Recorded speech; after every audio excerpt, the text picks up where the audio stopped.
이 시편은 그 시편의 여러 종류가 있는데 찬양시 또는 탄원의 시, 근데 이 시편은 기도의 시입니다. 기도의 시지만은 이 시의 내용에는 간청, 노래, 성찰, 권면, 축복, 찬양 등으로 이게 다양하게 구성되어 있습니다. 그리고 이 시편은 모두 7개 연으로 나누어집니다. 먼저 그 시의 시작이 1절, 2절, 첫 1절에는 그 간청으로 시작이 됩니다. 여호와여 영광을 우리에게 돌리지 마소서, 우리에게 돌리지 마소서. 오직 주는 인자하시고 진실하심으로 주의 이름에만 영광을 돌리소서 했습니다. 이 본문에서 하나님께서 인자하시고 진실하시기 때문에 모든 영광이 오로지 하나님의 이름으로 돌아가야 된다고 하는 것을 말씀합니다. 그런데 곧 이어서 그 2절에 깊이 생각하게 하는 질문이 제기됩니다. 어찌하여 문나라가 그들의 하나님은 이제 어디 있느냐라고 합니다. 여기서 이 어찌하여 어떻게라고 하는 이 말은 시인 자신이 깊이 자성하면서 던지는 질문입니다. 그리고 나서 그 3절, 4절 두 번째 예언에서 하나님과 이방 사람들이 섬기는 그 신들을 이렇게 아주 첨예하게 대비시키고 있습니다. 거기 보면은 우리 하나님은 하늘에 계셔서 원하시는 모든 것을 행하시며 또 그 반면에 그 이방인들 뭇 백성들이 섬기는 신은 그 우상인데 그 우상은 은과 금으로 또 손으로 만든 것이라고 하는 것을 밝히고 있습니다. 그런데 어떻게 문나라가 이스라엘이 믿는 하나님이 어디 있느냐고 조롱 섞인 질문을 하고 있는가? 왜 우리가 그들로 하여금 그러한 질문을 하게 만들었는가? 이 시인이 이렇게 스스로 질문하고 반성하고 있습니다. 그 다음 그 세 번째 예언 5절, 8절에서 시인은 그 우상들의 허구성을 구체적으로 증명하는데 여기서 결정적인 그 차이점은 하나님은 생명의 하나님, 살아계신 존재고 우상은 눈, 코, 입 다 가지고 있지만은 완전히 죽은 존재라는 것, 활동을 할 수 없는 존재라는 것을 여기서 밝히고 있습니다. 여기 본문에 5절, 8절에 6번이나 못하며라고 하는 단어를 거듭 반복해서 사용하면서 그 사실을 강조하고 있습니다. 그 본문 보시면은 입이 있어도 말을 하지 못하며 눈이 있어도 보지 못하며 귀가 있어도 듣지 못하며 코가 있어도 냄새를 맡지 못하며 손이 있어도 만지지 못하며 발이 있어도 걷지 못하며 목구멍이 있어도 작은 소리도 내지 못한다 하고 말합니다. 이것은 그 이방인들에게 들려주는 하나님에 대한 변증이라기보다는 이스라엘에게 주는 경고요 충고입니다. 너희들이 하나님을 떠나서 이방 사람들에게 동화되어 가는 그들이 믿는 그 신은 바로 이런 존재란다 하는 것을 그들에게 극명하게 하나님과 대비시켜서 여기서 시인이 자기 백성 이스라엘에게 알려주고 있습니다. 특별히 그 주목할 만한 통찰은 8절입니다. 우상을 신뢰하는 사람은 우상과 똑같이 된다 그겁니다. 상당한 그 경고성이 있는 말씀인데, 우상을 신뢰하는 사람들은 우상과 같이 우매하고 거짓되고 불의를 행하는 사람들입니다. 하나님을 알지도 못하고 하나님에게 영광을 돌릴 수도 없는 그러한 사람들입니다. 이어서 그 네 번째 예언 9절 11절에서 하나님의 백성은 하나님을 자기들의 도움과 방패로 의지해야 된다는 걸 말합니다. 그것을 강조해서 권면하고 있습니다. 이 예언에 세 계층의 사람들이 언급되고 있는데, 첫 번째는 이스라엘 백성입니다. 이스라엘아, 여호와를 의지하라. 그는 너희의 도움이시요 너희의 방패시로다.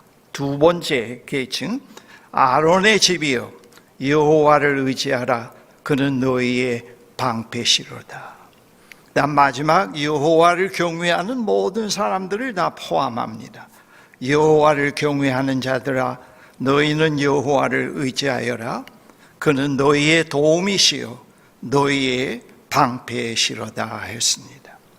그 다음 이어서 다섯 번째 예언에 속하는 12절 15절에 하나님을 의지하는 자들에게 하나님께서 주시는 그 축복에 대한 소망의 내용들이 언급되고 있습니다.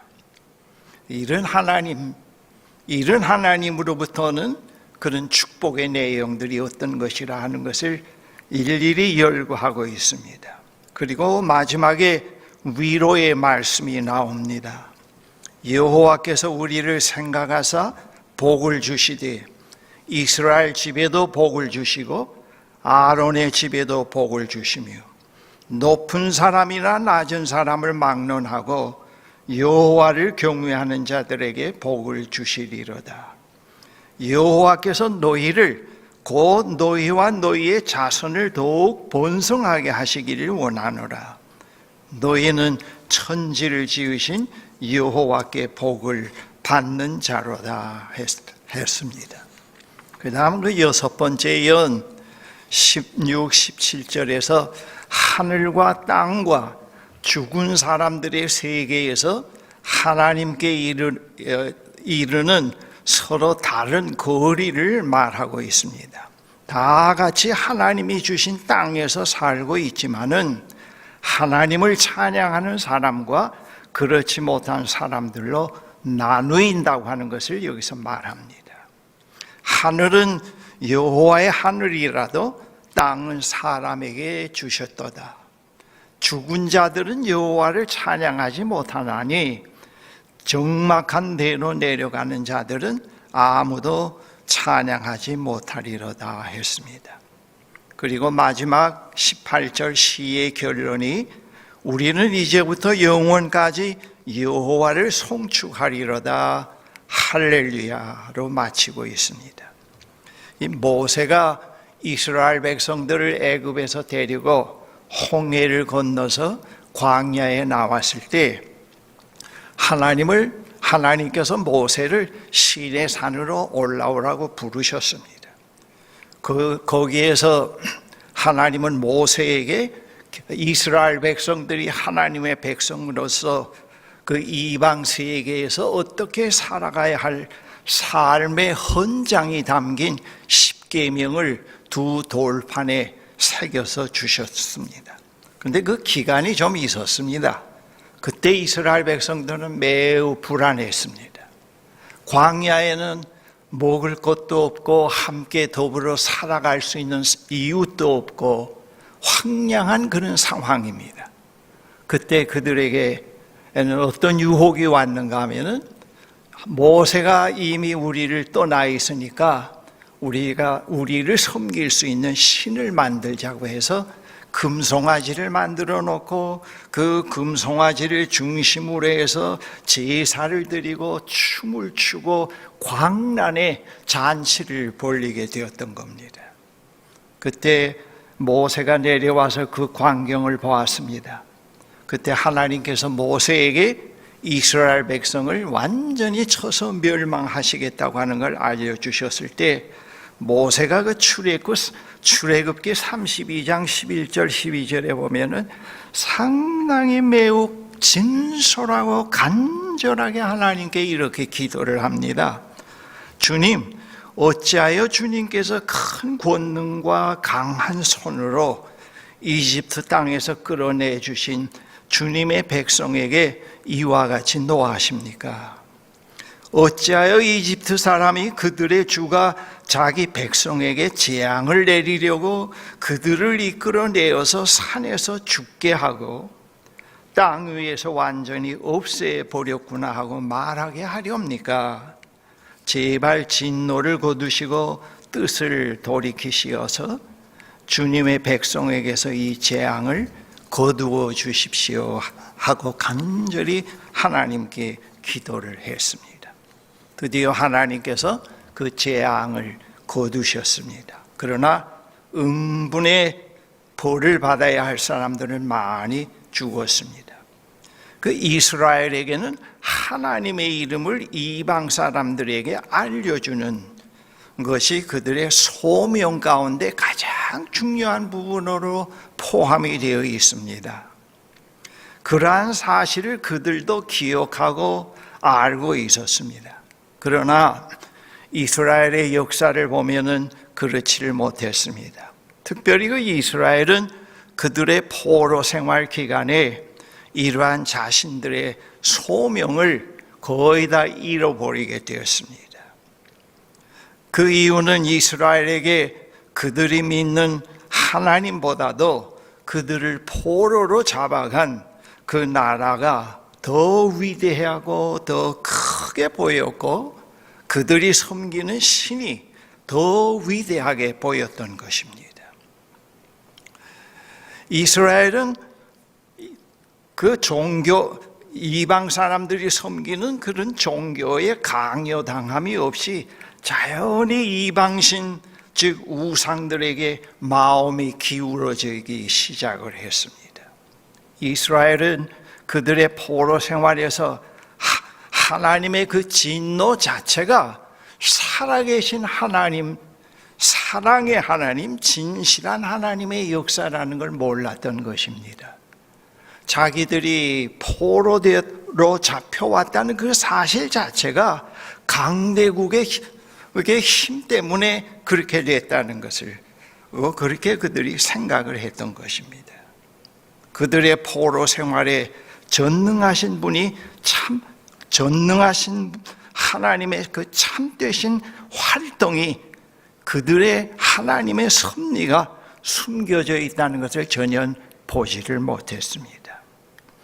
이방 나라가 너무 크게 보였고 그들이 왜소하게 보였고 그들이 믿는 신을 통해서 그 나라가 그렇게 되어지고 있다고 하는 착각에 빠지게 된 것입니다. 이스라엘은 포로 때뿐만 아니라 출애굽 이후 하나님의 이름을 이방인들에게 알려주기보다는 오히려 그렇지 못한 상황에 언제나 노출되어 있었습니다. 그 팔레스타인 지역 전체가 이방인 나라고 그리고 그들의 문화가 자꾸 침투해 들어오고 있었기 때문에 거의 무방비 상태로 이 백성들은 거기에 노출되어 있었던 것입니다.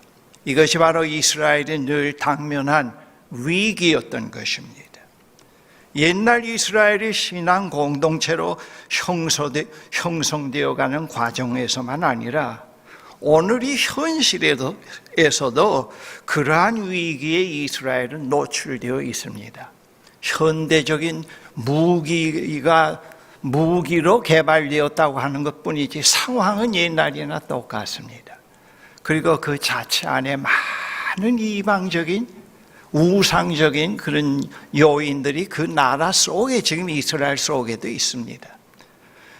세계에서 몇 년 만에 한 번씩 열리는 규 축제가 텔아비브에서 열리게 되고 그리고 이스라엘의 많은 젊은이들이 요즘으로 우리나라 얘기하면 아이디 카드 같은데 하나님을 믿는다고 하는 표식이 적혀 있는 것 같은데 우리는 하나님을 믿지 않을 수 있는 자유가 있다고 젊은 변호사를 중심으로 해서 자꾸 그것을 없애버리는 운동이 벌어지고 있습니다.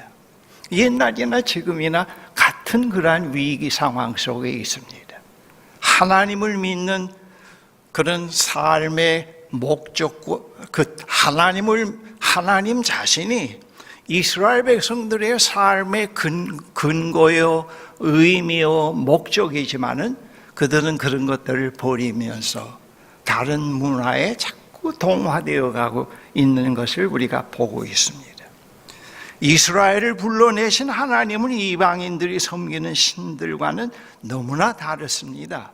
우리는 즉각 우리의 소원대로, 우리의 욕구대로 나타나서 우리 편이 되어줘야 그 하나님이 살아계시다고 그렇게 생각을 합니다만은 성경에 보면 절대로 그렇지 않습니다.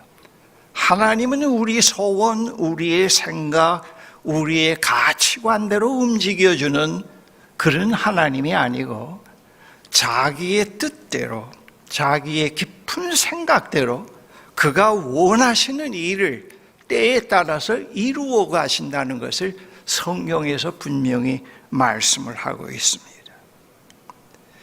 이스라엘을 불러내신 하나님은 바로 그런 면에서 이방신들과는 너무 다릅니다. 하나님은 그분이 원하시는 일이면 어떤 일이든지 그의 뜻대로 이루어 가시는 분이십니다. 그러나 이방인이 섬기는 신들은 그렇지 않습니다. 그들이 섬기는 우상들은 은과 금으로 인간의 손으로 만든 것입니다. 하나님은 이스라엘을 포로로 잡아간 이방인들을 단순히 도구로 사용하셨을 뿐입니다. 그런 통찰력을 이스라엘은 갖지를 못했습니다.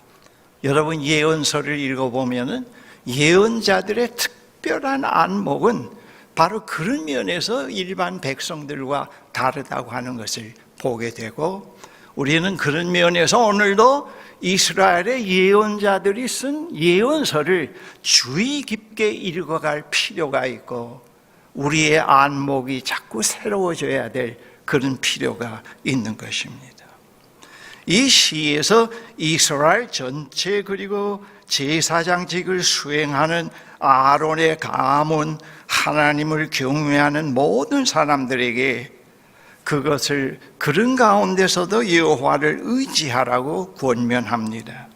여호와께서 그들에게 진정한 도움을 주시고 그들의 방패가 되어 주신다고 하는 것을 여기서 상기시키고 있습니다. 이 시편에서 하나님의 여러 가지 축복에 대한 소망들과 위로의 말이 나옵니다. 여기에 언급된 하나님의 축복은 하나님의 이스라엘 역사의 개입을 의미하기도 합니다. 하나님이 이스라엘 역사에 개입하실 때 우상의 거짓과 허구가 드러나고 하나님의 인자하심과 진실하심이 나타나게 되고 하나님의 영광을 하나님께 돌리게 된다고 하는 것을 말하고 있습니다. 땅에서 인간이 할 수 있는 최고의 선이 하나님의 영광을 나타내 보이며 그분을 찬양하는 것입니다. 그런데 그 땅에서 하나님을 찬양할 수 없는 사람들이 있습니다. 그들은 죽은 자들, 하나님과 사귐이 끊겨진 자들, 하나님과 거리가 멀리 있는 자들이라는 걸 여기서 말합니다. 죽은 자들이 있는 곳은 수올이라는 것을 구약에서 또 말씀합니다. 이스라엘에게만 아니라 하나님을 믿는 사람들이 당면하고 있는 가장 절실한 시험은 우상의 문제입니다. 여러분, 오늘 우리나라에서 그래도 자유롭게 신앙생활을 해갑니다마는 우리나라 자유국가라고 하는 그런 나라에들 가보면은 얼마나 그 우상에 대한 유혹과 시험이 많은지 모릅니다. 그걸 하나의 시대의 문화로 받아들이고 멋진 생활을 해가는 새로운 패턴으로 받아들이고, 그럴수록 점점 하나님이 계셔야 할 자리는 없어지고 허무가 그 자리에 하게 되고 그런 것입니다. 이게 우상이라고 하는 것은 꼭 그 형체를 만들어서 그 앞에 가서 절하는 것만은 아니고요. 우상이라는 것은 하나님이 있어야 할 자리에 그런 것들이 들어앉는 것, 그런 피조적인 것들을 절대시하는 것, 의지하는 것을 말합니다. 그것을 성서에서 말해주겠습니다. 이 우상은 두려움, 무지, 거짓, 욕심, 홀림, 집착의 상징이기도 합니다. 우상을 신뢰하게 되는 것은 피조적인 것들이 자신을 보호해주고 자기의 욕구대로 충족시켜 주실 거라고 하는 것을 믿고 있습니다. 속임수지요. 우상은 스스로 있는 것이 아니고 인간의 그런 마술적 심성, 성령의 능력에 의해서 깨어나지 못한 그런 하나의 미개인의 심성이 스스로 객관화시켜 만들어 놓는 것을 의미하고 있습니다. 과학이 많이 발전했지만은 인류가 과학 문명이 발전하지 않고 순수한 직관에 의해서만 살아가던 그 시대는 이 우상의 영향이 완전히 안과 밖의 전체를 감싸고 있었고 그 분위기에서 원시인들은 살아갔습니다마는, 그러나 르네상스 이후에 과학 문명이 발달하면서 지성과 이런 하나의 그 인간의 깊은 어떠한 신에 대한 그런 욕구가 분리되기 시작을 하면서 이 마술적인 심성은 인간 실존 속에 깊이 숨어들기 시작하고 부끄러워서 나오지를 못하게 되었습니다. 제가 지금까지 지내오면서 나는 철학적으로 과학적으로 사고하면서 살고 샤머니즘은 믿지 않는다고 하는 사람들 보면은 그들은 거짓말입니다. 그 내면 깊이에 불안이 있고 삶의 동요가 있고, 그리고 그들이 믿는 과학으로 또는 요즘으로 얘기하면은 아이디, 그걸로 해결할 수 없는 일이 올 때는 역시 무당한 데 찾아가고 그들에게 복을 빌게 하고 그런 것을 봅니다. 이 양평에도 이 주위에 얼마나 그런 집들이 많이 생기는지는 모릅니다. 그래서 그렇게 하면서도 우리 자기들은 그런 자유하다고 그렇게 믿고 있는데, 이 인간 속에 있는 이 미개인은 성령의 깊은 감동과 그리스도라고 하는 창을 통해서 세상을 보지 않으면 이것이 깨어나질 않아요. 계속 우리를 콘트롤 합니다. 계속 우리를 괴롭힙니다. 그리고 헛된 것에다 자꾸 생을 걸게 하고 그것 때문에 자기가 평안하다고 속고 살게 만듭니다. 여러분, 우리 믿는 사람들도 마찬가지예요. 제가 과거에 어느 교회 목회를 할 때 그 아이가 좀 열이 나고 아파서 신방을 갔는데 그 아이 머리에 성경을 베개를 빼고 성경을 이렇게 비워주고 있는 걸 봤습니다.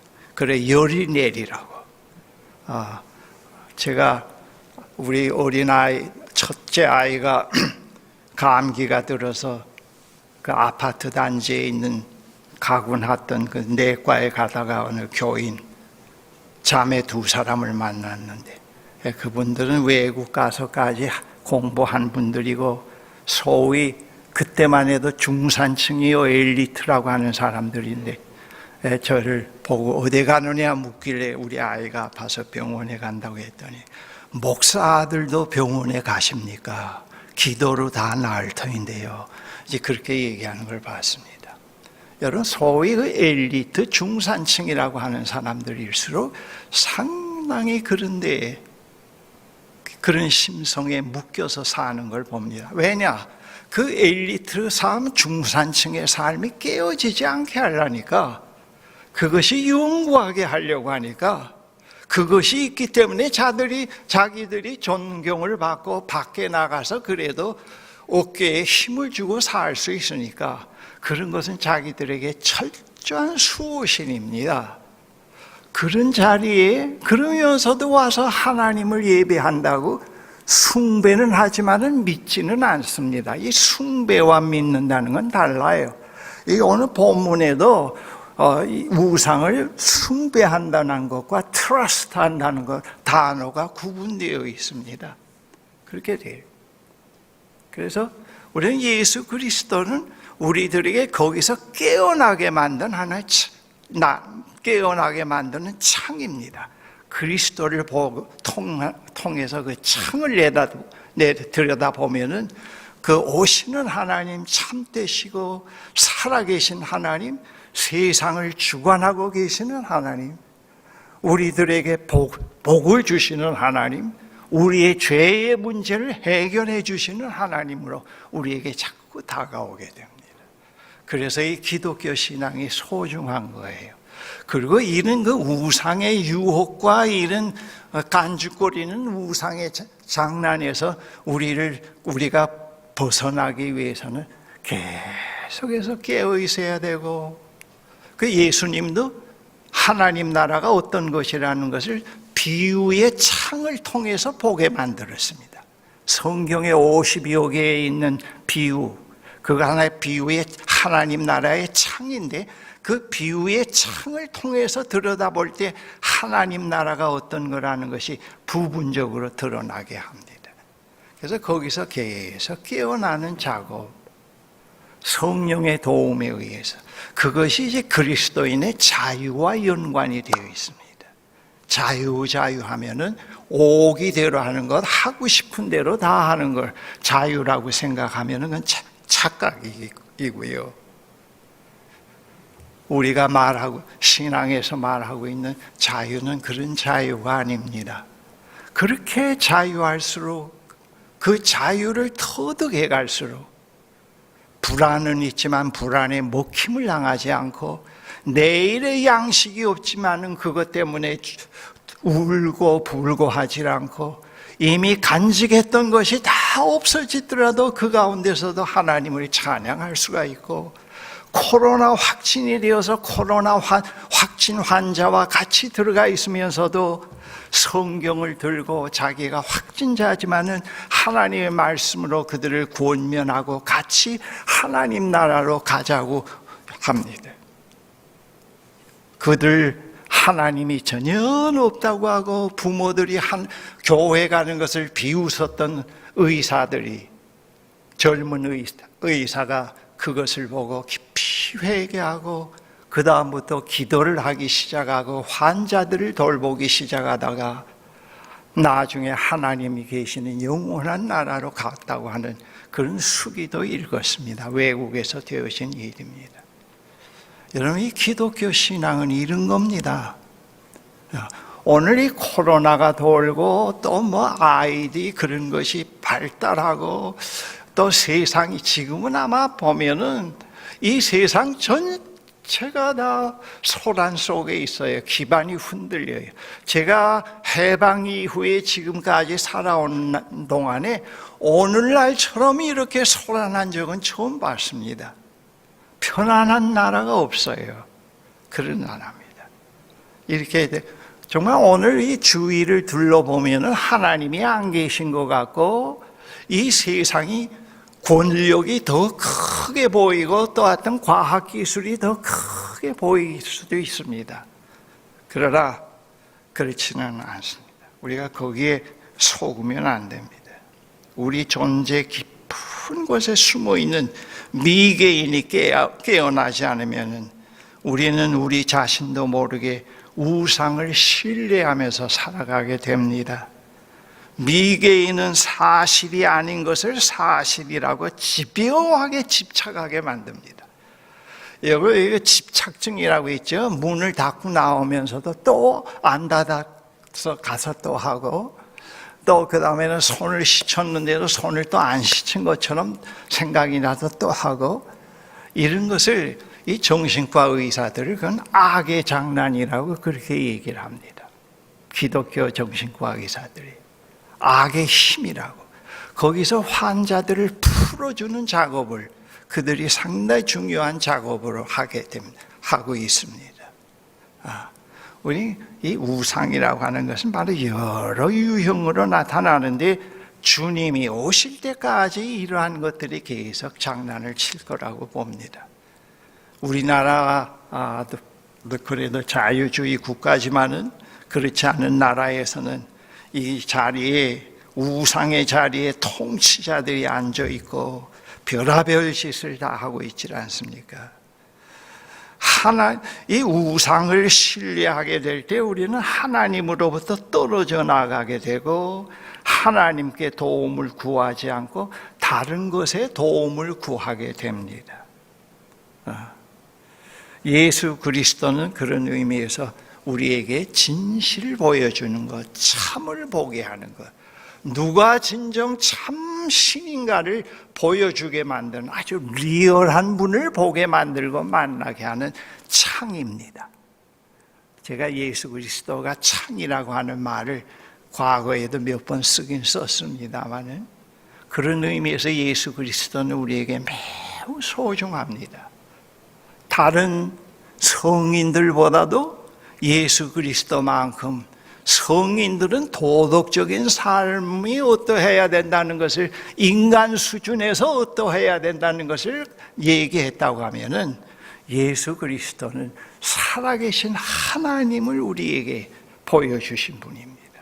그런 의미에서 예수 그리스도는 우리의 구주가 되시고 우리의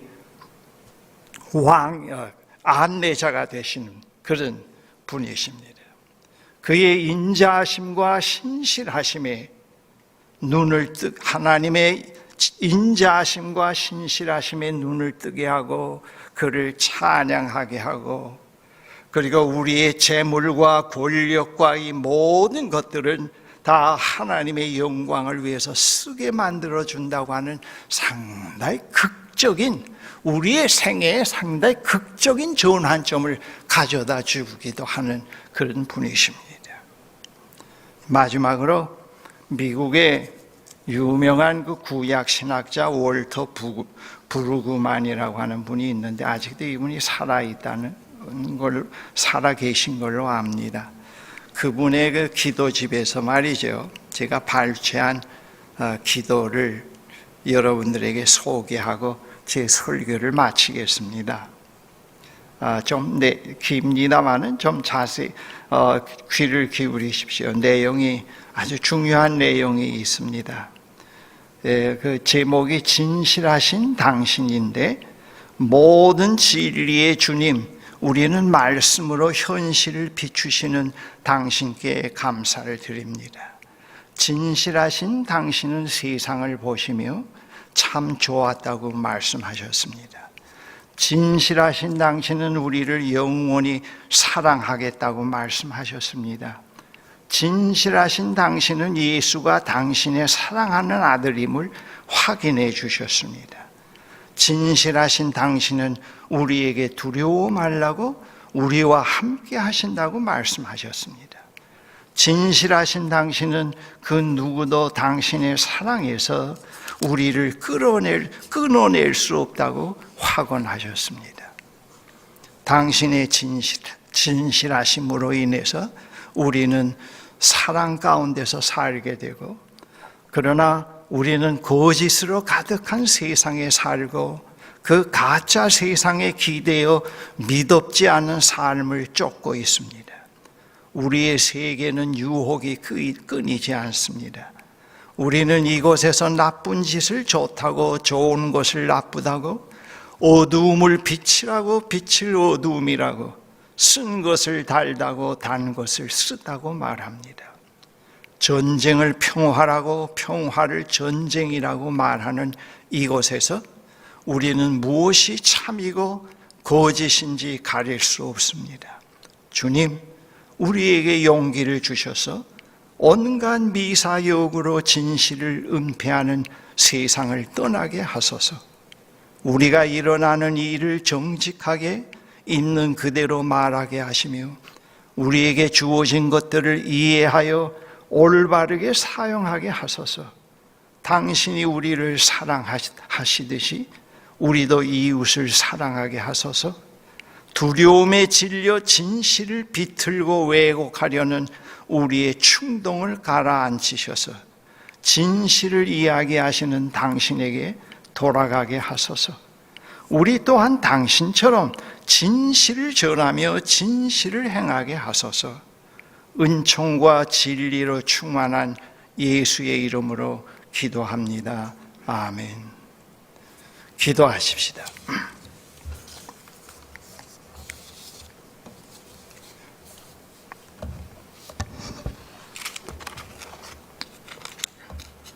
참되시고 진실하신 하나님 아버지, 우리는 우상이 가득한 이 세속사회 속에서 노출되어서 살고 있습니다. 어떤 면에서는 이것을 극복해 가기가 어려운 그런 위기 속에 늘 우리가 살고 있습니다. 그러나 하나님께서 보이게 안 보이게 우리를 도와주시고 세워주시고 인도해 주심을 감사드립니다. 이 신앙을 끝까지 지키다가 어떤 나라에서는 순교를 당하는 그런 하나님의 백성들이 지금도 있습니다. 그리고 무한한 고난을 당하고요, 하나님을 믿기 때문에 가난할 수밖에 없는, 사회에서 소외될 수밖에 없는 그런 삶을 살아가는 백성들이 많이 있습니다. 주여, 그들을 외면하지 마시고 그들을 붙들어 주시고 아버지가 그들과 어떻게 함께 하신다는 사실을 알게 해 주시옵소서. 오늘 우리는 풍요 가운데 또 코로나 팬데믹 속에 살고 있습니다. 과학만년주의에 살고 있습니다.